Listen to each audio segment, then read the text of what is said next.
एक लड़का को देखा, जेब से इतना बड़का क्रीम निकाला, क्रीम निकाला और खोला, ढक्कन खोला, उंगली में लिया, खट खट खट खट खट खट खट। हम बोले रे की लगे रे इधर का लगाया? बोला क्रीम। बोले कौन क्रीम है रे? बोला फेयर हेयर हेल्डर शोल्डर क्रीम। हम कह रहे वाह, ये क्रीम का नाम तो पहली बार सुन रहे हैं, इससे क्या होता है? बोला समझे नहीं आप, आदमी गोरा होता है। हमने कहा कि बेटा अगर क्रीम लगाने से आदमी गोरा हो जाता तो वेस्ट इंडीज का खिलाड़ी जितना है, क्या उसके पास क्रीम का पैसा नहीं है? हमने कहा तुम्हें गोरा होना है? बोला हाँ हजरत बहुत शौक है गोरा होने का। तो हमने कहा कि तुम दो काम करो, सिर्फ दो अमल करो, दो काम करो, अल्लाह तेरे चेहरे पे नूर पैदा फरमा देगा।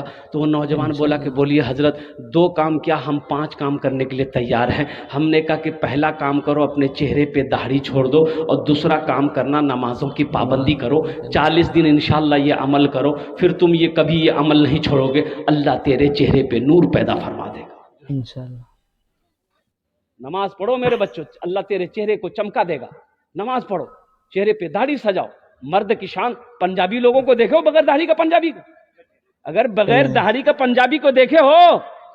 पंजाबी जो भी है वो दाढ़ी वाला है, बगैर दाढ़ी का पंजाबी नहीं है। एक बात याद रखना, हिंदुस्तान के क्रिकेटर खिलाड़ी हरभजन सिंह भी आया था। अरे हरभजन सिंह आया था ना, वो भी दाढ़ी रखा था। लेकिन कुर्बान जाओ मुसलमानों, ये दाढ़ी मेरे लिए थी। मर्द की शान, दाढ़ी मर्द की शान है, मोमिन की पहचान है। दाढ़ी नबी की सुन्नत है, एक अजीम सुन्नत है।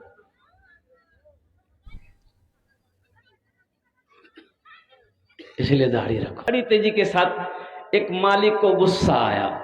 बाबू बैठ जा, बाबू, बाबू बैठ जा, बैठ जा, बैठ जा। एक लड़के का नाम था इस्लाम। क्या नाम था? इस्लाम। अभी वो जलसा में वे किया था, बैठा नहीं था, सोच रहा था कहां बैठे।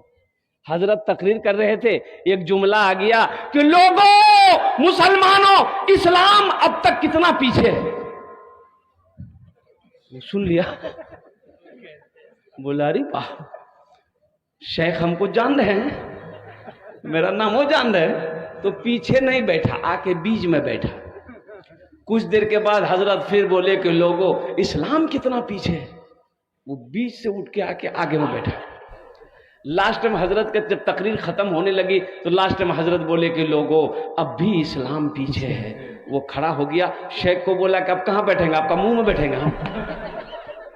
हाँ, अल्हम्दुलिल्लाह सुम्मा अल्हम्दुलिल्लाह। मेरे बच्चों, मेरे नौजवानों, यहाँ आए हो, यहाँ से लेकर कुछ जाना, इसलिए कि रात 2 बज गए हैं, लेकिन आपके चेहरे पे शिकन तक नहीं है। ऐसा मालूम हो रहा है कि आप जलसे में अभी अभी आए हैं। मैंने एक आयत पढ़ी है, कुल्लु नफ्सिन ज़ाइक़तुल मौत सुम्मा इलैना तुरजऊन। ये दुनिया की हकीकत कुछ नहीं है। कुर्बान जाओ ये दो नौजवानों, ये दुनिया कुछ नहीं है। ये दुनिया मक्खी के पर के बराबर नहीं है, मच्छर के पर के बराबर की हैसियत नहीं है। ये दुनिया पानी का बुलबुला है। मेरे बच्चों एक बात याद रखना, मौत एक दिन आकर रहेगी, मौत एक दिन आकर रहेगी। कोई भी दुनिया में आया हो, उसे इस दुनिया से जाना पड़ेगा।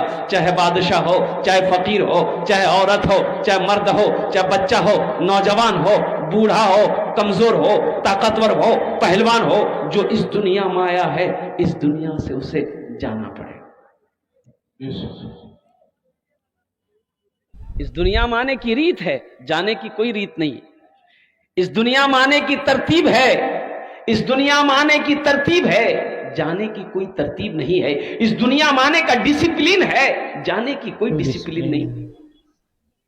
इस दुनिया में आने का डिसिप्लिन है कि पहले दादा आता है, फिर बाप आता है, फिर पोता आता है। कि पहले पोता आता है? नहीं। अरे बोलो ना, पहले दादा ना है, पहले दादा फिर बाप फिर पोता। लेकिन कुर्बान जाओ, इस दुनिया से जाने का कोई डिसिप्लिन नहीं है। कोई कोई कोई कोई कोई कोई कोई डिसिप्लिन नहीं है इस दुनिया से जाने का। दादा रह जाता है, पोता चला जाता है, बाप रह जाता है, बेटा चला जाता है, माँ रह जाती है, माँ रह जाती है, बेटी चली जाती है, नवासी रह जाती, नानी रह जाती है, नवासी चली जाती है।